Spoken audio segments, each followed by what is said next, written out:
For news across Northeast Wisconsin, country star Chase Bryant performing and speaking at the Greater Green Bay Chamber annual celebration. Bryant speaking on his journey surviving mental health crisis, including a suicide attempt in 2018. Bryant has since become a mental health advocate and says he knew that he could help people by telling his story.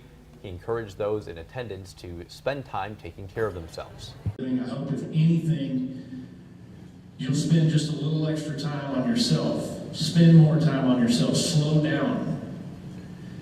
Understand that everything in life, at the end, there's a meaning. But the days in between is when you have to find your meaning.